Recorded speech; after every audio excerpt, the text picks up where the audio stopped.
from VNN24. This is VNN24 Prime Time. Live from Studio 24 in Colombo. ආයිබෝවන් සියල්ල එක් තැනකට VNN24 prime time ප්‍රධාන ප්‍රවෘත්ති ප්‍රකාශය සමගයි ඔබ එක්වන්නේ. සුපුරුදු පරිදි අද ප්‍රවෘත්ති මැදිරියේ සිට ඔබ හමු වන මම නදීක කරුණානායක. මම තිලිනි පෙරේරා. අදත් මුලින්ම සිරස්තල.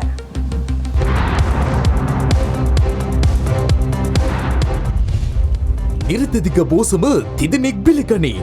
සැඩපහරට හසු වූ සිව් දෙනෙක් අතුරුදහන්.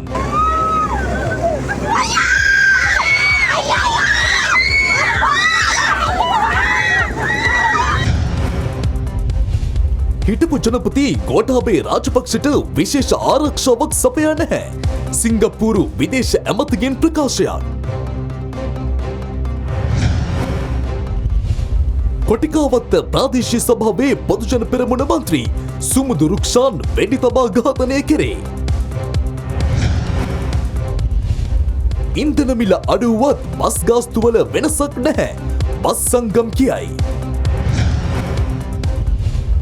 පොදුරද මඩලු මීටර් 100 ඉසව්වෙන් යුපුන් අබේකෝන් අවසන් පූර්ව වටයට.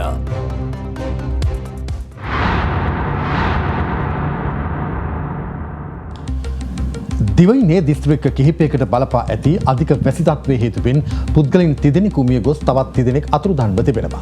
ආපදා කළමනාකරණ මධ්‍යස්ථානයේ සඳහන් කළේ ගංවතුර සහ නායාම් හේතුවෙන් පුද්ගලයන් 7649 දෙනෙකු පීඩාවට පත්ව ඇති බවයි. මේ අතර අධික වැසි තත්ත්වයේ ඉදිරියටත් අපේක්ෂා කරන බැවින් ප්‍රදේශ කිහිපයකට పూర్ව අනතුරු ඇඟවීම්ද නිකුත් කර තිබෙනවා. මධ්‍යම කඳුකරයට ඇදහැලෙන අධික වැසි හේතුවෙන් නාවලපිටිය ප්‍රාදේශීය ලේකම් කොට්ටාශයේ ප්‍රදේශ රැසකින් ජල ගැලීම් වාර්තා වුණා. නාවලපිටිය කැටබුලාව වතුපාලම මතින් එතරවීමට ගිය කාන්තාවක් ඇතුළු තිදෙනෙකු සැඩපහරට හසුව ගසාගෙන ගොස් අතුරුදන්ව සිටිනවා.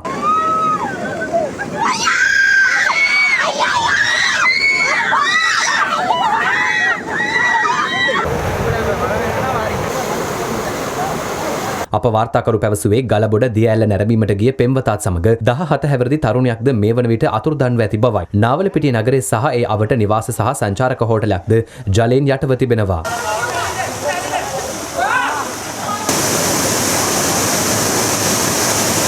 නාවලපිටිය ප්‍රාදේශීය ලේකම් කාර්යාල බල ප්‍රදේශයේ පවුල් 850කට අයත් පුද්ගලයන් 3870ක් පීඩාවට පත්ව ඇති බව දිස්ත්‍රික් ආපදා කළමනාකරණ ඒකකය සඳහන් කළා.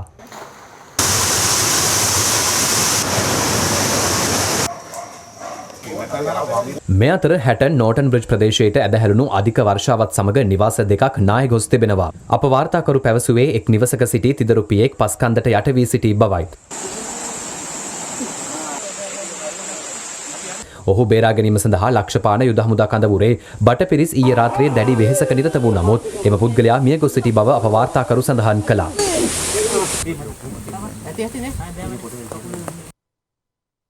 උලපනේ තවලන් තැන්න මාර්ගයේ නායෑම හේතුවෙන් පීඩාවටපත් පාසල් සිසුන් සහ මහජනතාව එම ප්‍රදේශවලින් ආරක්ෂිතව ඉවත් කිරීමට ශ්‍රී ලංකා යුද හමුදාවේ නිලධාරීන් පියවර ගත්තා.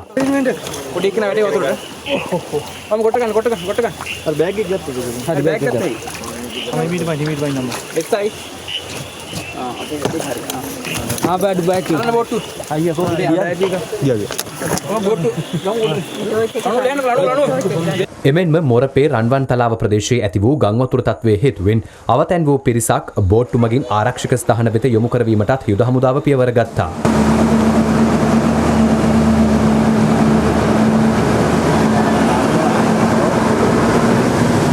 ඊයේ දිනේ ආරම්භ වූ මෝසම් වර්ෂාව සමගම ධාරානපති වර්ෂාවන් සහ ජල ගල්මවල් දිස්ත්‍රික්ක කිහිපයකම ඇති වුණා. රත්නපුරය, නුවරඑළිය, යාපනය, ගාල්ල, මහනුවර යන දිස්ත්‍රික්ක පහ තුළ ප්‍රාදේශීය ලේකම් කොට්ටාස 25ක ජනතාව හානියට ලක් වුණා. මේ වනකොට ආරක්ෂක ස්ථාන 16ක පවුල් 643ක් ස්ථානගත කරලා තියෙනවා. පුද්ගලයන් සංඛ්‍යාව 3046ක්. පවුල් 1766ක පුද්ගලයන් 7649 දෙනෙක් ආපදාව තත්ත්වයට ලක් වෙලා තියෙනවා. මේන් මියයාම් 3ක් දැනට වාර්තා වෙලා තියෙනවා. ඊට අමතරව අතුරුදහන් වීම 3ක් කොත්මලේ ප්‍රදේශයෙන් වාර්තා වෙලා තියෙනවා. අප තාමත් ඒ සම්බන්ධ විමර්ශන කටයුතු කරගෙන යනවා. අර්ධහානි වෙලා තියෙනවා නිවාස 25ක්. ත්‍රිවිධ හමුදාව සහන සැලසීමේ ක්‍රියාන්වලියන් සඳහා යොදවලා තියෙනවා. විශේෂයෙන්ම නාවලපිටියන් ප්‍රදේශය නුවර යන ප්‍රදේශයේ මේ වන විට ස්ථානගත කරලා තියෙනවා. නැවතත් ජනතාවගෙන් ඉල්ලා සිටින්නේ අවදානම් දුටු විට ඒ අවදානම් වලට ඇතුළත් නොවේ අවදානමෙන් ඉවත් වෙන. අද දිනත් අතුරුදහන් වූ ස්ථානයේ තියෙන මේ තිදෙනාට ඇතුළීමට එපා කියද්දී ඒ කියන අවදානම නොසලකා ඇතුල් වීමෙන් සිදු වූ දෙයක්. කරුණාකර අපි සියලුම ජනතාවගෙන් ඉල්ලා සිටින්නේ අවදානම් දැක ජලපහාර ඇතුලේ හරහා ගමන් කරන්න කණ්ඩි කඩා වැටෙන තැන් වලින් ඉවත් වෙන්න කියලා තියෙන ඉවත් නොවි ඒ සඳහා රැඳී සිටීමේ කටයුතු සිදු කරන්නේ නැතුව ආරක්ෂක ස්ථාන වලට යන මේ අතර අධික වැසි හේතුවෙන් ඉහළ කොත්මලේ ජලාශයේ වාන්දොරටු දෙකක් තවදුරටත් විවෘත කර තිබෙනවා.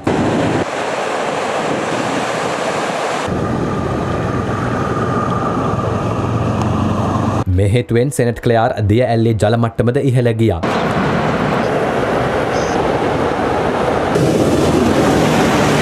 නුවරඑළිය දිස්ත්‍රික්කයට බලපා ඇති මෙම අධික වැසි සහිත කාලගුණ තත්ත්වයේ හේතුවෙන් අද දිනේදී එම දිස්ත්‍රික්කයේ සියලු පාසල් වසා දැමීමටද පියවර ගත්තා. නුවරඑළිය දිස්ත්‍රික් ලේකම් නන්දන ගලබොඩ මහතා සඳහන් කළේ ඇදහැළුණු අධික වර්ෂාව හේතුවෙන් එම දිස්ත්‍රික්කයේ පමණක් 30 දෙනෙකු මිය ගොස් සිව් දෙනෙකු අතුරුදන්ව ඇති බවයි.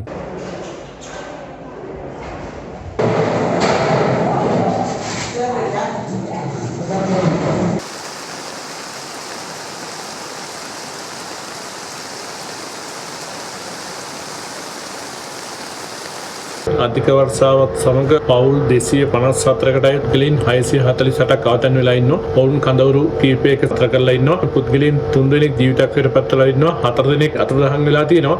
මේ අතර රත්නපුර දිස්ත්‍රික්කයේ ප්‍රදේශ කිහිපයක පහත් බිම්ද ජල ගැලීම් වලට ලක්ව තිබෙනවා. අද උදෑසන 8:30 අවසන් වූ ගත වූ පැය 24 තුළ වැඩිම වර්ෂාපතනයක් වාර්තා වුණේද රත්නපුර දිස්ත්‍රික්කයෙන්. ආපදා කළමනාකරණ මධ්‍යස්ථානයේ පැවසුවේ අධික වැසි සමග පිටාර ගැලූ ගංගාවල ජල මට්ටම මේ වන විට පහළ යමින් නැති බවයි. කෙසේ වෙතත් කළුගඟේ අතුගංගාවක් වන කුඩාගගේ ජල මට්ටම මිල්ලකන්ද ප්‍රදේශයෙන් ගංවතුරු තත්ත්වයක් දක්වා වර්ධනය වෙමින් පවතින බව ආපදා කළමනාකරණ මධ්‍යස්ථානය සඳහන් කළා. නිල්වලා ගඟේ ජල මට්ටමද තලහගොඩ ප්‍රදේශයෙන් ඉහළ යමින් නැති බවද ආපදා කළමනාකරණ මධ්‍යස්ථානය පැවසුවා. කාලගුණ විද්‍යා දෙපාර්තමේන්තුව පැවසුවේ දිවයිනට බලපා ඇති වැසි සහ සුළං තත්ත්වයේ වර්ධනයක් තවදුරටත් අපේක්ෂා කරන බවයි. බස්නාහිර, සබරගමුව, මධ්‍යම, උතුර සහ වයම පළාත් වලින් මෙන්ම ගාල්ල සහ මාතර දිස්ත්‍රික්කවලත් මිලිමීටර් 100 ඉක්ම වූ වැසි ඇති විය හැකි බව කාලගුණ විද්‍යා දෙපාර්තමේන්තුව සඳහන් කළා. සුළඟේ වේගයද පැයට කිලෝමීටර් 50ක් දක්වා ඉහළ යා හැකි බවද ඔවුන් සඳහන් කළා. මුහුදු ප්‍රදේශ සඳහා කාලගුණ විද්‍යා දෙපාර්තමේන්තුව අනතුරු ඇඟවීමේ රතු නිවේදනද නිකුත් කර තිබෙනවා. එම දෙපාර්තමේන්තුව සඳහන් කළේ පුත්තලම සිට කොළඹ, ගාල්ල සහ හම්බන්තොට හරහා පොතුවිල් දක්වා වෙරළට ඔබ්බෙන් වන මුහුදු ප්‍රදේශවල සුළඟේ වේගය පැයට කිලෝමීටර් 70ක් දක්වා ඉහළ යා හැකි බවයි. එම ප්‍රදේශවල මුහුදු රළද මීටර් 3.5ක් දක්වා ඉහළ යා හැකි බැවින් දිහිවර හා නාවක කටයුතු වලින් වැළකී සිටින ලෙස කාලගුණ විද්‍යා දෙපාර්තමේන්තුව දැනුම් දෙනවා.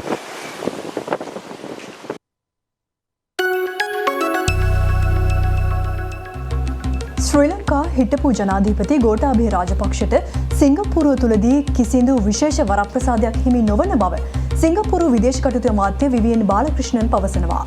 සිංගප්පූරු විදේශ අමාත්‍යවරයා එරට පාර්ලිමේන්තුව තුලදී මේ බව පැවසුවේ සිංගප්පූරු විපක්ෂ පාර්ලිමේන්තු මන්ත්‍රී ජෙරල්ඩ් ගියම්ගේ ප්‍රශ්නයකට පිළිතුරු ලබා දෙමින්. සිංගප්පූර් විදේශ කටයුතු අමාත්‍ය බාලකෘෂ්ණන් මහතාගෙන් හිටපු ජනාධිපති ගෝඨාභය රාජපක්ෂ මහතා සම්බන්ධයෙන් කළ විමසීමකදී ඔහු පවසා ඇත්තේ සිංගප්පූරු රජය හිටපු රාජ්‍ය නායකින්ට හෝ රජයේ ප්‍රධානීන්ට වරප්‍රසාද, මුක්තිය සහ ආගන්තුක සත්කාර ලබා නොදෙන බවයි.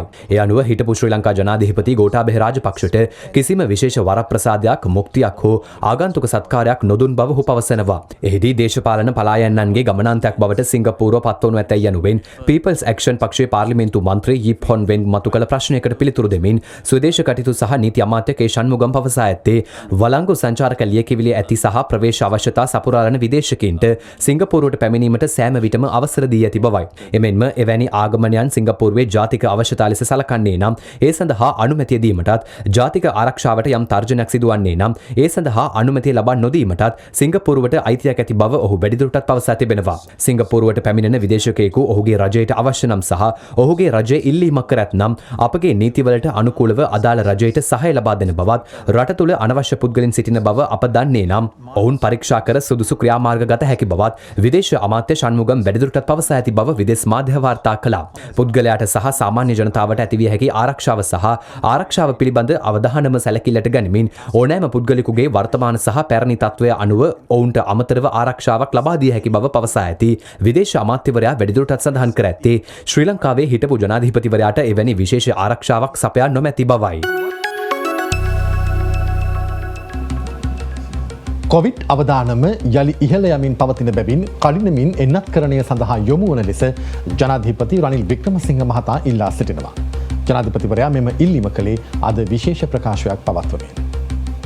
කොවිඩ් රෝගීන් හා මරණ සංඛ්‍යාව යළිත් වැඩි වෙනවා. අප්‍රේල් මාසයේ කොවිඩ් රෝගීන් 1731කුත් කොවිඩ් මරණ 26ක් තිබුණා. මැයි මාසයේ රෝගීන් සංඛ්‍යාව 472කට අඩු වුණා. මරණ 13යි. ජූනි මාසයේ කොවිඩ් රෝගීන් 283යි. මරණ 3යි. නමුත් ජූලි මාසයේ කොවිඩ් රෝගීන් යළිත් වැඩි වෙලා තියෙනවා. 1616කට. මරණ 35ක්. මේ මරණ 35න් 28ක් සිදු වුණේ ජූලි 18 වෙනිදාන් පස්සේ. පළවෙනි වටේදී මිලියන 17ක් කොවිඩ් එන්නත් ලබාගත්. දෙවනි වටේ ඒක මිලියන 14කට අඩු වුණා. තුන්වෙනි වටේ කොවිඩ් එන්නත ලබාගෙන තියෙන්නේ මිලියන 8යි. හතරවෙනි එන්නත ලබාගෙන තියෙන්නේ 22623යි. එහෙනම් තුන්වෙනි වතාවෙත් හතරවෙනි වතාවෙත් එන්නත් ගත්ත ප්‍රමාණය අඩු වෙලා තියෙනවා. විශේෂයෙන්ම බස්නාහිර පළාතේ. ඒ නිසා එන්නත් ගන්න එක යලිත් වැඩි කරන්නට තිබෙනවා. දැනට ලංකාවේ තියෙනවා එන්නත තව මිලියන 8ක්. ඒක ඔක්තෝබර් මාසෙ වෙනකන් අපිට යොදවන්න පුළුවන්. මේ මිලියන 8ම අපිට ඔක්තෝබර් මාසයේදී අවසන් කරන්නට බැරි වෙනවා. ඒ නිසා කොටසක් වෙන රටකට දෙන්න සිදු වෙනවා. මේ එන්නත ගෙනාවේ ඔබ වෙනුවෙන්. ඒ නිසා දැම්මම විශේෂයෙන්ම එන්නත ලබා ගන්න කියලා හැම එක්කෙනාගෙන්ම මම ඉල්ලීමක් කරනවා. කරුණා කළා මේ අවස්ථාවේදී සෞඛ්‍ය ගැන හිතලා ක්‍රියා කරන්න. ඊයේ රාත්‍රී 10 සිට ක්‍රියාත්මක වන පරිදි ඔටෝ ඩීසල් ලීටරයක මිල රුපියල් 10කින් අඩු කිරීමට ලංකා ඛනිජ තෙල් නීතිගත සංස්ථාව සහ ලංකා ඉන්දියන් ඔයිල් සමාගම පියවර ගත්තා. එහෙත් එම අඩු වූ මිලට සාපේක්ෂව බස් ගාස්තු සංශෝධනය කළ නොහැකි බව බස් සංගම් පවසනවා. මේ අතර බලශක්ති අමාත්‍යාංශය විසින් හඳුන්වා දුන් ජාතික ඉන්ධන අවසර පත්‍රය හෙවත් QR ක්‍රමවේදය යටතේ දිවයින පුරා ඉන්ධන නිකුත් කිරීම අදත් සිදු කෙරුණා. ඊයේ රාත්‍රී 10 සිට බලපැවැත්වෙන පරිදි සිපෙට්කෝ සහ ලංකා IOC ඔටෝ ඩීසල් ලීටර එක මිල රුපියල් 10කින් අඩු කිරීමට එම සමාගම් පියවර ගත්තා. ඒ අනුව එතෙක් රුපියල් 440ක්ව පැවති ඔටෝ ඩීසල් ලීටර එක නව මිල දැක්වෙන්නේ රුපියල් 430ක් ලෙසයි. ඩීසල් මිල පහත දැමීම සම්බන්ධයෙන් ජනතාව පළ කළේ මෙවන් අදහසක්. මිල අඩු කිරීම විස්තරම් උපරිම අඩු කළා දෙනවා. හරිම සන්තෝෂයි. වැඩේට. ලාංඡන මාත්‍යා මිල අඩු කළා දෙන රුපියල් 10 රුපියල් 10 දින්ගන්න එක්කවත් ගන්න නැහැ. වැඩි කරනවා රුපියල් 100 ගණන් වලට ඉතින් තව පොඩ්ඩක් අඩු කළා දෙනවා. ලොකු දෙයක්. එල්මින අඩු කරා මන්ට හොඳටම අඩු කරා. රුපියල් 100ක් විතර කළා රුපියල් 10කින් අඩු කරා. මිල අඩු නැහැ. ඉතින් ඩීසල් විතරක් අඩුයි. පෙට්‍රෝල් මිල අඩු කරන්නේ වැඩි වෙනවා වැඩි වෙන ඔක්කොම. තෙල් සාහනයක් දෙනකොට තෙල් සාහනයක් නැහැ. ඩීසල් විතරයි අඩු වුනේ. පෙට්‍රෝල් වල කිසිම අඩු වීමක් නැහැ. මේක තනිකර පොඩාවක්. ඇත්තටම ඩීසල් මිල අඩු කිරිල්ලක් කියලා නැහැනේ බලාගෙන යනකොට. විශාල ප්‍රමාණයකින් අඩු වෙලා ජනතාවට සාහනයක් වෙයි කියලා හිතුවේ බලාගෙන යනකොට මෙලොවදයක් වෙලා නැහැනේ. මේ අතර ඩීසල් මිල පහත දැමුවද එහා සමානව කිසිදු බස් ගාස්තු සංශෝධනයක් සිදු නොවන බව බස් සංගම් පවසනවා. විශේෂයෙන්ම කියන්න ඕන මේ අවස්ථාවේදී බස් ගාස්තු සංශෝධනයක් සිදු වෙන්නේ නැහැ. මොකද රුපියල් 10කට ඒ අඩුවීමට සම්බන්ධයෙන් ප්‍රතිශතයක් නිර්මාණය කරන්න හැකියාවක් වෙන්නේ නැහැ. ඒ ප්‍රතිශතය නිර්මාණය කරාට ප්‍රායෝගිකව මිල සූත්‍රය යොදලා ප්‍රායෝගිකව කරන්න ගියපුවාම ඒ ප්‍රතිඵලයක් ලැබෙන්නේ නැහැ. ඒ නිසා ජනතාවට මේ අවස්ථාවේදී රුපියල් 10 අඩු කිරීම ප්‍රතිලාභයක් දෙන්න වෙන්නේ නැහැ. ප්‍රායෝගිකව දෙන්න වෙන්නේ නැහැ. රුපියල් 10කින් අඩු වුණා කියන්නේ නිකන් අර මහමූදට පොල්ලෙල්ලක් දැම්මා වගේ වැඩක්. මේ අතර රට තුළ පවතින ඉන්ධන අර්බුදය හමුවේ ඉන්ධන පෙරහුම්හල් අසල දක්නට ලැබෙන දිගු පෝලිම් අවම කිරීමේ අරමුණින් බලශක්ති අමාත්‍යාංශය හඳුන්වා දුන් ජාතික ඉන්ධන අවසර පත හෙවත් QR ක්‍රමවේදය යටතේ ඉන්ධන නිකුත් කිරීම අදත් සිදු කෙරුණා.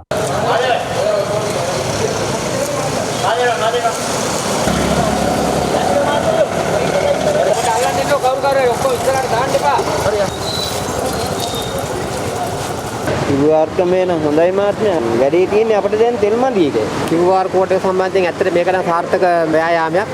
මේක මම හිතන්නේ අපිට කිසිම ප්‍රශ්නයක් නැතුව එක දිගටම මේ ක්‍රමයේ තියෙනවා නම් හොඳයි කියලා මට හිතෙන්නේ. හොඳයි ඉතින් වැඩේ පොඩ්ඩක් වැඩි කරලා දෙනවා නම් හොඳයි තව ටිකක් තෙල්. QR කෝඩ් එක ඉතින් හොඳයි මේ හැමදාම තෙල් ඉතින් දෙනවා නම් අපිට. මේ අතර යලි මතුවන කොවිඩ් අවධානම හමුවේ ඉන්ධන හලේ රැඳී සිටීමේදී මුව ආවරණ අනිවාර්ය බව බණ්ඩාරවැල නගරයේ ඉන්ධන පිරුම්හලක අද දැනුම් දී තිබුණා. මාස් දෙන්න බා මාස් කිය හරියට වහන්න දාගන්න. මාස් ගන්න බෑ පල්ලෙට. මේ අතර QR කේතය අවභාවිතා කරන පුද්ගලින් මේ වන විට සොයාගෙන සිටින බවත් ඔවුන්ට එරෙහිව ඉදිරියේදී නීතිමය ක්‍රියාමාර්ග ගැනීමට කටයුතු කරන බවත් ICTA ආයතනයේ අධ්‍යක්ෂ දසුන් හැගොඩ මහතා පවසනවා. පළවෙනිදා උදේ 6 සිට අද දින දෙවනිදා උදේ 6 දක්වා කාලය තුල 6 ලක්ෂයකට ආසන්න ප්‍රමාණයකට ඉන්ධන ලබා දීමට හැකි වී තිබෙනවා. QR කේතය මත යම්කිසි පුරවැසියෙක් විසින් වංචනික ලෙස ඉන්ධන ලබා ගැනීමට උත්සාහ කරොත් එය මෙම පද්ධතිය තුළ දැනගැනීමේදී හැකියාව තිබෙනවා. එවැනි පුද්ගලයන් පිළිබඳව අපි නෛතික ක්‍රියාමාර්ග ගැනීමට බලාපොරොත්තු වෙනවා. ව්‍යාපාර ආයතන සහ විවිධ සංවිධානවල වාහන කිහිපයක් ඇත්නම් එම වාහනද QR කේතය සඳහා අගෝස්තු මාස 10 වනදා සිට ලියාපදිංචි විය හැකි බව බලශක්ති අමාත්‍ය කංචන විජේසේකර මහතා පවසනවා. ඒ අනුව එක් නිශ්චිත ජංගම දුරකථනයක් ඔස්සේ ව්‍යාපාර ලියාපදිංචි අංකය භාවිතා කළ එම ලියාපදිංචි වීම සිදු කළ හැකියි. මේ අතර ගමනාන්තය දක්වා ධාවනය කිරීමට ප්‍රමාණවත් ඉන්ධන නොමැති නම් අධිවේගී මාර්ගයට වාහන ඇතුළු කිරීමෙන් වළකින ලෙස අධිවේගී නඩත්තු ඒකකය රියදුරන්ගෙන් ඉල්ලා සිටිනවා. ඒ අනුව ප්‍රමාණවත් ඉන්ධන නොමැති නම් දක්ෂිණ අධිවේගී මාර්ගයට රථවාහන ඇතුළත් නොකරන ලෙස සඳහන් කරමින් ඩිජිටල් පෝරු කිහිපයක් අද අධිවේගී මාර්ගයේ ප්‍රදර්ශනය කර තිබුණා. ජනාධිපති රනිල් වික්‍රමසිංහ මහතාගේ නිවසට ගිනි තැබීමේ සිද්ධිය සම්බන්ධයෙන් සැකකරුවන් තිදෙනෙකු අත්අඩංගුවට ගෙන තිබෙනවා. ඔවුන්ගෙන් එක් සැකකරුවෙක් ලබන 10 වෙනිදා දක්වා රක්ෂිත බන්ධනාගාරගත කරන ලෙස අධිකරණය අද නියෝග කළා. ජනාධිපති රනිල් වික්‍රමසිංහ මහතාගේ පුද්ගලික නිවසට ගිනි තැබීමේ සිද්ධියට අදාළ නඩුව අද කොළඹ කොටුව මහේස්ත්‍රාත් අධිකරණයේදී විභාගයට ගනුණා. එහිදී කොළඹ කොටුව මහේස්ත්‍රාත් තිලන ගමගේ මහතා නියෝග කළේ සිද්ධිය සම්බන්ධයෙන් අත්අඩංගුවට ගෙන සිටින සැකකරුවන් තිදෙනාගෙන් එක් සැකකරුවෙකු ලබන 10 වනදා දක්වා රක්ෂිත බන්ධනාගාරගත කරන ලෙසයි. එසේම සිද්ධිය සම්බන්ධයෙන් අත්අඩංගුවටගත් බාල වයස්කාර සැකකරුවන් දෙදෙනෙකු රුපියල් ලක්ෂ 5කින් වූ ශරීර අප දෙකක් මත මුදා හැරීමටද මහේස්ත්‍රාත්වරයා එහිදී නියෝග කළා. අපරාධ පරීක්ෂණ දෙපාර්තමේන්තුව අධිකරණයට කරුණු දක්වමින් කියා සිටියේ සිද්ධිය සිදු වූ දින එම සැකකරුවන් ජනාධිපති නිවස අසල කලහකාරීව හැසිරෙමින් සිටි බවයි. මේ අතර තමන් අත්අඩංගුවට ගැනීමේ වැළැක්වීමේ නියෝගයක් නිකුත් කරන ලෙස ඉල්ලා ජීවන්ත පීරස් පියතුමා විසින් ශ්‍රේෂ්ඨ අධිකරණයට මූලික අයිතිවාසිකම් පෙත්සමක් ඉදිරිපත් කර තිබෙනවා. ඔහුගේ නීතිඥවරු මාර්ගයෙන් ඉදිරිපත් කළ එම පෙත්සමේ වග උත්තරකරුවන් ලෙස බස්නාහිර පළාත බාර ජ්‍යෙෂ්ඨ නියෝජ්‍ය පොලිස්පති දේශබන්දු තෙන්නකෝන් මහතා, පොලිස්පතිවරයා, යුද හමුදාපතිවරයා, ගුවන් හමුදාපතිවරයා, නාවික හමුදාපතිවරයා සහ නීතිපතිවරයා ඇතුළු පිරිසක් නම් කර තිබෙනවා.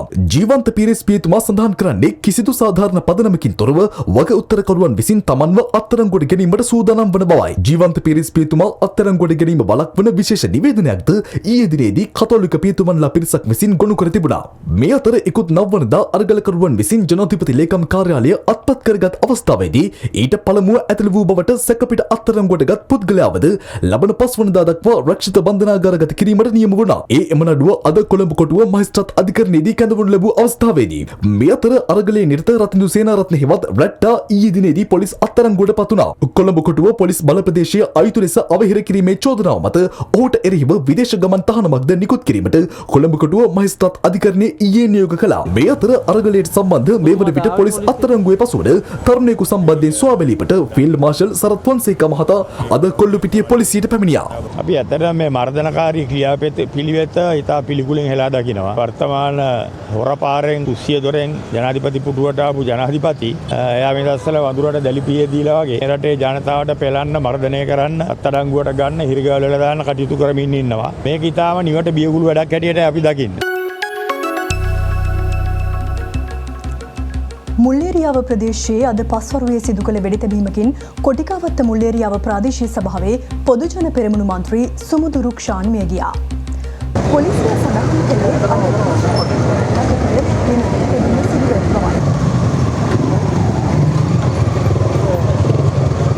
අධිකරණයකින් පැමිණ ඇති නාඳුනන පුද්ගලයන් දෙදෙනෙකු විසින් එම ඝාතනය සිදු කර ඇති බව මූලික විමර්ශනවලදී අනාවරණය වී තිබෙනවා. වෙඩිතැබීම සඳහා පිස්තෝලයක් භාවිත කර ඇති බවටද තොරතුරු හෙළි වී ඇති අතර වෙඩිතැබීමට හේතුව නිශ්චිත ලෙස අනාවරණය වී නැහැ.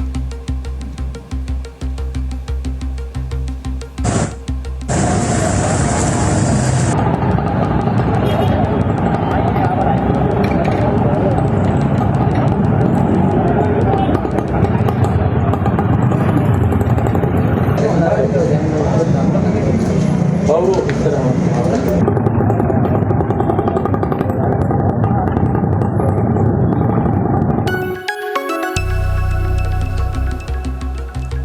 අපි කෙටි විරාමයක් ලබා ගන්නවා. දැන් තවත් දේශීය පුවතක්. සර්වපාක්ෂික වැඩපිළිවෙලක් සම්බන්ධව සාකච්ඡා කිරීමට ජනාධිපතිවරයා විපක්ෂයට ආරාධනා කර එය ලිපියකින් දැනුම් දී ඇති බව සමගි ජන බලවේගයේ පාර්ලිමේන්තු මන්ත්‍රී තිස් අත්තනායක මහතා පවසනවා. තිස් අත්තනායක මහතා මේ බව පැවසුවේ විපක්ෂ නායක කාර්යාලයේ පැවති සාකච්ඡාවකින් අනතුරුවයි. සමගි ජනබලවේගේ කළමනාකරන කමිටු රැස්වීම අද විපක්ෂ නායක කාර්යාලයේදී පැවැත්වුණා. ඊට සහභාගී වූ මන්ත්‍රීවරුන් ඉදිරියේදී ගනු ලබන තීරණ සම්බන්ධයෙන් මාධ්‍ය වෙත අදහස් පළ කළා. අද මොකද සාකච්ඡාව හෙට පාර්ලිමේන්තුව කරන්නේ? නෑ ඉතින් අපි හෙට පාර්ලිමේන්තුවේ වැඩ කටයුතු ගැන සාකච්ඡා කරුවා. අපි අනිවාර්යෙන් මේකට සහභාගී වෙනවා. චරිතානුකූලව. ඉතින් අපි කියන්නේ ජනාධිපතිතුමා වංක නම් මේ අපේ රටේ තියෙන දුක, ගෑස් ප්‍රශ්න, ඉන්ධන ප්‍රශ්න, අත්‍යවශ්‍ය භාණ්ඩවල මිල, පාසල් වහලා, විශ්වවිද්‍යාල වහලා යථා තත්ත්වයටපත් කරන වැඩපිළිවෙල. what is the program? ඒකනේ අහන්නේ. අරේ ඇමතිකම් ගන්නවද මේ ඇමතිකම් ගන්නවද ඒකද ප්‍රශ්නයද? අපි ඉතින් හෙට බලාපොරොත්තු වෙනවා ජනාධිපතිතුමා මේ ජනතාවගේ දුක නිවන්න වැඩපිළිවෙලක් ඉදිරිපත් කරයි කියලා. ජනාධිපති රනිල් වික්‍රමසිංහ මහතා විපක්ෂ නායකතුමාට ලිපියක් යොමු කරලා තියෙනවා. ඒක සර්වපාක්ෂික ආණ්ඩුවක් නෙවෙයි. සර්වපාක්ෂික වැඩපිළිවෙලක් සඳහා සාකච්ඡාවකට එන්න කියලා. ඒ අනුව විපක්ෂ නායකතුමා සහ කළමනාකරන කමිටුව තීරණය කරා සිකුරාදා ඒ සඳහා සහභාගී වෙන්න. එහිදී අපි මේ රටේ ඇති වෙලා තිබෙන මේ තත්ත්වයන් ගැන සහ තවත් කාරණා ගණනාවක් ජනාධිපතිතුමාට දැනුම් දීමට තීරණය කරා. දැන් ඒ අනුව සර්වපාක්ෂික රජයකට කැමැත්ත පළ වෙන්නේ කොයි තීරණ මතද? ඇත්තටම අද සාකච්ඡාවේදී අදහස් හුවමාරු කරගත්තේ සර්වපාක්ෂික ආණ්ඩුවක් පිළිබඳව නොවේ. ඉතාමත් පැහැදිලිව මේ රටේ මේ පවතින ජාතික අර්බුදය, ඒ වගේම මහජනතා මුණ දෙලා තියෙන මේ දැඩි පීඩනකාරී තත්ත්වය, ඒත් එක්කම දැන් මානව හිමිකම් කඩකිරීම දැඩි ලෙස සිදු වෙනවා. අත්අඩංගුවට ගැනීම, රඳවා තබා ගැනීම සහ දිගින් දිගටම අරගලය සම්බන්ධ වූවන්ට විරුද්ධව කරන කටයුතු. ඒවා වැළැක්වීම සඳහා ගත යුතු පියවර පිළිබඳව තමයි අපි සාකච්ඡා කරේ. ජනාධිපතිතුමා බොහෝ විට අගමැතිතුමාගේ කාලෙත් අපි වැඩිපුර කිව්වේ තව අමාරුයි කියලා. ඒකද බලාපොරොත්තු වෙන්නේ? නෑ එතුමල්ලා අමාරුවෙන් ගොඩ ගන්නනේ ජනාධිපතිවරයා පත් කරලා තියෙන්නේ. අමාරුවෙන් ගොඩ එන්න තමයි ආණ්ඩුව පත් වෙලා තියෙන ඇමතිවරු. ඒක දිහා බලන්න කොහොමද ගොඩ එන ක්‍රමය කියලා. දැන් එළියේ කස්කුසුවක් යනවා සමගියේ මන්ත්‍රීවරු ගිහින් තමයි කැබිනට් එක හදන්න කියලා අලුතෙන්. නෑ එහෙම කිසිම තීරණයක් තාම අරන්නේ නෑ. මන්ත්‍රීවරු සියල්ල කියන්නේ පක්ෂයේ තීරණයට ඒගොල්ලෝ එකඟයි. අර්බුදකාරී තත්ත්වයෙන් මිදීම සඳහා වත්මන් රජය ගෙන යන වැඩපිළිවෙලට සියලු දෙනා සහයෝගය ලබා දිය යුතු බව ශ්‍රී ලංකා පොදුජන පෙරමුණේ පාර්ලිමේන්තු මන්ත්‍රී ජගත් කුමාර මහතා පවසනවා. ඔහු මේ බව සඳහන් කළේ පක්ෂ මූලස්ථානයේ කැඳවා තිබූ ප්‍රවෘත්ති සාකච්ඡාවකට එක්වෙමින්. මේ පවතින අර්බුදකාරී තත්ත්වයෙන් රටක් විදියට ගොඩ යන්න කටයුතු කළ යුතු තියෙනවා. එහෙම නැතුව බොරදියේ මාළු බාමින් මේ වෙලාවේ කෙසේ හෝ මේ ආණ්ඩුව වට්ටලා රනිල් වික්‍රමසිංහ ජනාධිපතිතුමා වට්ටලා ඊගාවට තමන් බලයට එන්න තාම සටකපටකම් කරන්න කවුරු උත්සාහ කරනවා නම් ඒකත් මේ රටේ ජනතාව පීඩාවට පත් කිරීම සහ ජනතාවට කොකා පෙන්වීමක් විදියට තමයි අපි දකින්නේ. සමහරක් පක්ෂවලට පැහැදිලිව සර්වපාක්ෂික ආණ්ඩුවක් බිහි කර ගැනීම සඳහා ආරාධනා කළා නැහැ කියන කතාව කියනවා. ඇයි එහෙම තියෙද්දි ඔබතුමාලා අපි ආරාධනා කරා කියලා කියන්නේ? මම දන්න විදියට යම් පක්ෂවලට ජනාධිපතිතුමා ආරාධනා කරලා තියෙනවා, සාකච්ඡාත් කරලා තියෙනවා. අනිත් අයටත් කතා කරන්න කියලා. සජිත් ප්‍රේමදාස මහත්තයාට කෙලින් අගමැතිකමක් දීලා හිටපු ජනාධිපති ගෝඨාභය රාජපක්ෂ මහත්මයා එතුමා ඒ වෙලාව ආවේ නැහැ. පස්සේ හා කිව්වා. ඉතින් ප්‍රමාද වෙලා තීන්දුව ගන්න නැතුව අපි හැමෝටම කියනවා පොදු එකඟතාවයට එන්න. මේ අතර වංචාවෙන් සහ දූෂණයෙන් තොර දේශපාලන අභිවෘද්ධියක් බිහි කිරීමට තොරතුරු තාක්ෂණය උපයෝගී කරගන්නා බව විපක්ෂ නායක සජිත් ප්‍රේමදාස මහතා පවසනවා. ඔහු මේ බව සඳහන් කළේ විපක්ෂ නායක කාර්යාලයේ පැවති ප්‍රවෘත්ති සාකච්ඡාවකට එක්වෙමින්. විශේෂයෙන්ම අනාගත රජයක් තුළ අපි අදහස් කරනවා කාලවකවානු සහිත මාර්ගස්ථීමක් නිර්මාණය කළා. විශේෂයෙන්ම ඩිජිටල් රාජ්‍යපාලනය, ඩිජිටල් ආර්ථිකය, නව නිපැයුම් වලට ප්‍රවේශ වන ජන සමූහයක් නිර්මාණය කිරීම, ඩිජිටල් නීති ප්‍රතිසංස්කරණය, ඒ වගේම පාසල් සහ විශ්වවිද්‍යාල ශාස්ත්‍රයේ ICT එහෙමත් නැත්නම් ඩිජිටල් සාක්ෂරතාවය ප්‍රවර්ධනය කිරීම, ඩිජිටල් යටිතල පහසුකම් ප්‍රවර්ධනය කිරීම. මෙන්න මේ ශාස්ත්‍රවල අපි අදහස් කරනවා සැබවින්ම මහ පොළොවේ යථාර්ථයක් වෙන ඩිජිටල් විප්ලවයක් ක්‍රියාත්මක කරන්න. අපි හැමෝම කතා කරනවා දූෂණයේ වංචාව වැළැක්වීම ගැන. දූෂණයේ වංචාව වැළැක්වීම උදෙසා ඩිජිටල් කරණය බොහෝ ඉවහල් වෙනවා කියන එක අපි හැමෝම දන්නවා. ඒ නිසාම ඩිජිටල් කරණයට විවිධ ආයතනික බාධා, විවිධ දේශපාලනික බාධා, විවිධ නිලධාරී වාදය තුළ මේ ප්‍රතිසංස්කරණ ක්‍රියාවලිය අතරමඟ ඇන හිටලා තිබෙනවා.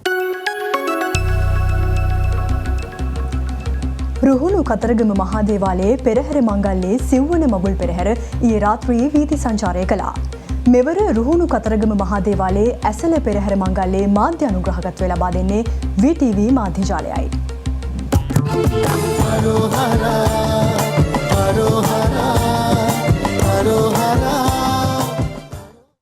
විසි නමවනදා ආරම්භ වූ රුහුණු කතරගම මහාදේවාලයේ පෙරහැර මංගල්‍යයේ සිව්වෙන පෙරහැර ඊයේ රාත්‍රියේ වීදි සංචාරය කෙරුණා. මේ උතුම් පෙරහැර මංගල්‍ය වෙනුවෙන් එක් කරන ආකාරය. ඒ වගේම ගිනිබෝල කණ්ඩායමෙන් අනුතුරු ව්‍යවස්ථාවේ තියන. ව්‍යවස්ථාවේදී පෙරහැර මංගල්‍යයේ වර්ණාත්මක එකතු වන්නේ දේවාභරණ සහිතව දේව කරඬුව වැඩම කරවීමේ වාසනාව ඊයේත් උදා කරගත්තේ කතරගම දේවාලයේ වාසනා හස්තිරාජයයි.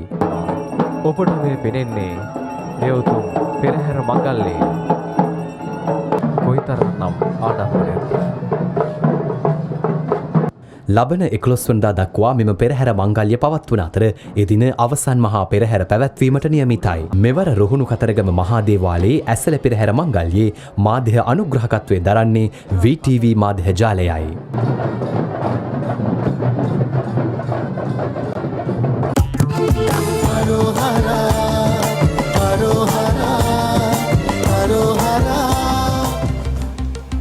මේ අතර රුහුණු මහා කතරගම දේවාලයේ පෙරහැර මංගල්‍යයේ 5 වන දින වීථි සංචාරය තව ස්වල්ප මොහොතකින් ආරම්භ වීමට මේ වන විට සියලු කටයුතු සූදානම් කර තිබෙනවා. අප දැන් සූදානම් එහි නවතම තොරතුරු දැන ගැනීම සඳහා සම්බන්ධ කර ගැනීමට VTV කණ්ඩායමේ මනුක සඳුන් කුලසූරිය. ස්තුති සම්බන්ධතාවය ලබා දුන්නාට රුහුණු මාගම්පත්තුවේ මහා පාරම්පරික සංස්කෘතික පෙරහැර 2022 ඇසළ පෙරහැර මංගල්‍ය මීට දින 45කට පෙර ආතුව මේ කප්සිටුවේ මංගල්‍යත් සමගින් ආරම්භ කරන්නට යුතුනා.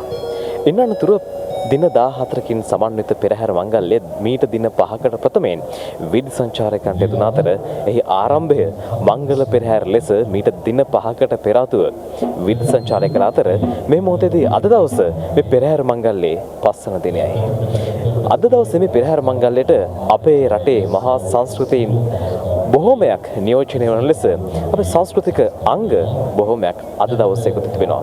ඊයේ නොදොටු බොහෝ සංස්කෘතික අංග රැසක් අද මේ දවසේ එකතු වී ඇති අතර මේ වන විට දිවයින නන්දසින් පැමිණ බොහෝ ජනතාව මේ උතුම් කතරගම දිවි රාජෝත්තමයන් වහන්සේ වැඳ නමස්කාර කර ආශිර්වාදයන් ලබා ගන්න බලාපොරොත්තු වුණේ මේ අවස්ථාවට සම්බන්ධ වන්නේ.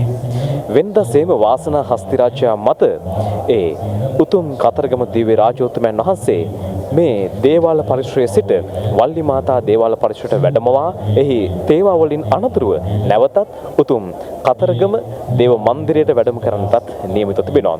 මේ සියලු කටයුතු මේ සියලුම පෙරහැර මංගල්‍ය තත්ස්වල්ප මොහොතකින් ආරම්භ වන නියමිතයි. VTV නාලිකාව 2022 ඇසළ පෙරහැර මංගල්‍ය වෙනුවෙන් නිල මාධ්‍ය දායකත්වය ලබා දෙද්දී ඔබ සැමට ආරාධනා කරනවා රැඳී සිටින්න. මෙහි සජීවී සියලු තොරතුරු සජීවී සියලු රොල් දසුන් ඔබට සමීප කරන්නට බලාපොරොත්තු වෙනවා. ඔබ සියලු දෙනාටම උතුම් කන්ද සිරිඳු පිහිට ලැබේවා. ස්තුති මනුකයේ තොරතුරු ගැනීම සම්බන්ධයෙන්. ඒ සමගින් අපි කෙටි විරාමයක් ලබා ගන්නවා. ඔබ නැවතත් VNN24 සමගින්. රට තුළ පවතින තත්ත්වය සැලකිල්ලට ගනිමින් රජයේ සේවකීන්ට ලබා දී තිබූ සිකුරාදා නිවාඩු දිනය අවලංගු කිරීමට කැබිනට් අනුමැතිය හිමි වී තිබෙනවා. අමාත්‍ය බන්දුල ගුණවර්ධන මහතා මේ බව සඳහන් කළේ අද පැවති කැබිනට් තීරණ දැනුම් දීමේ මාධ්‍ය හමුවට එක්වෙමින්.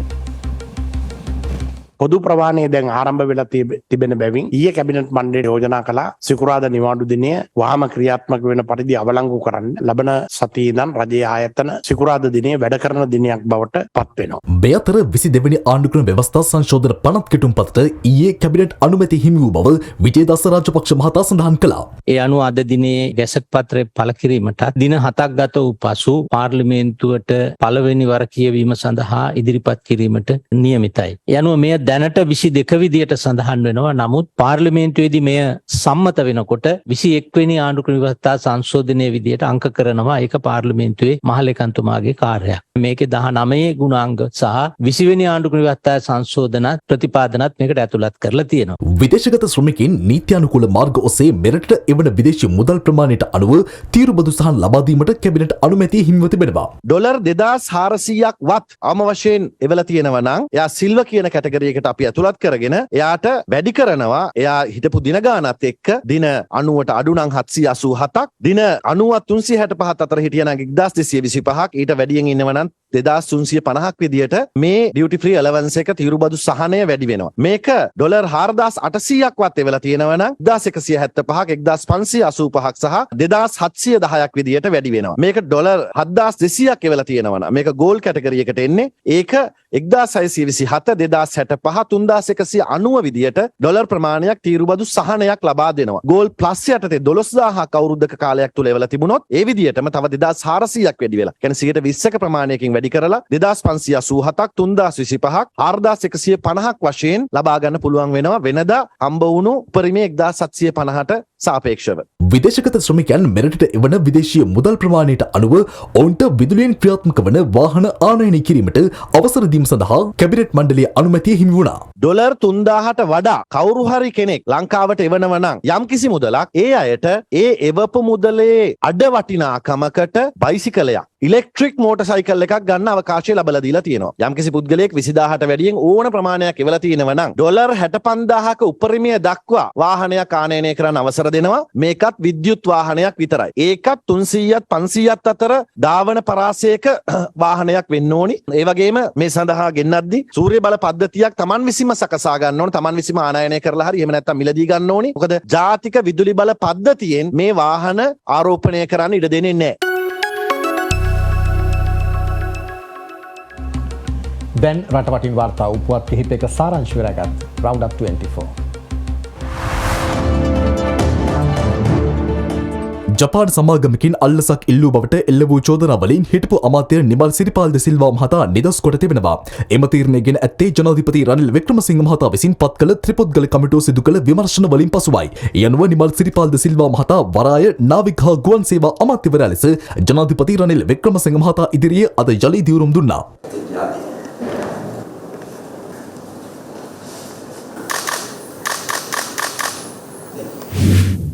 වෘත්තීය සමිති ක්‍රියාකාරකයෙකු වූ සමන් රත්නප්‍රිය මහතා ජනාධිපති වෘත්තීය සමිති අධ්‍යක්ෂ ජෙනරාල්වරයා ලෙස පත් කර තිබෙනවා. ජනාධිපති මාධ්‍ය ඒකකයේ පැවසුවේ ජනාධිපතිවරයාගේ උපදෙස් මත ජනාධිපති ලේකම් සමන් ඒකනායක මහතා විසින් මෙම පත් කිරීම සිදු කර ඇති බවයි. ඉකුත් 27 වෙනිදා රත්මලාන වෙඩිතැබීමේ සිද්ධිය සම්බන්ධයෙන් සැකපෙට එක් අයෙකු අත්අඩංගුවට ගෙන තිබෙනවා. ඔහු සන්තකයේ තිබී රුපියල් ලක්ෂ 50කට ආසන්න වටිනාකමකින් යුත් හෙරෝන් ග්‍රෑම් 503ක්, ඉතාලියේ නිෂ්පාදිත මිලිලීටර් 9 පිස්තෝලයක්, ඉදිරිපස් සහ පසුපස ව්‍යාජ වාහන අංකතාඩු 6ක් සහ ඒවායේ බලපත්‍ර කිහිපයක් සොයාගෙන තිබෙනවා. අදාළ සැකකරු පිළියන්දල මිරිස්වත්ත ප්‍රදේශීය පදිංචි 33 හැවිරිදි පුද්ගලයෙකු වන අතර මොහු සංවිධානාත්මක අපරාධකරුවෙකු වන ඩුබායි රටේ සැඟව සිටින පැටියා නැමැති පුද්ගලයාගේ ගෝලයෙක් වනවා.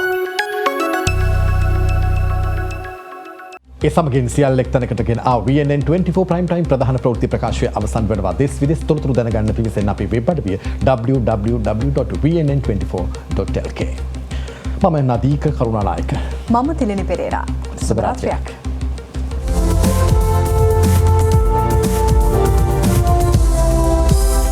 From VNN 24, this is VNN 24 Prime Time.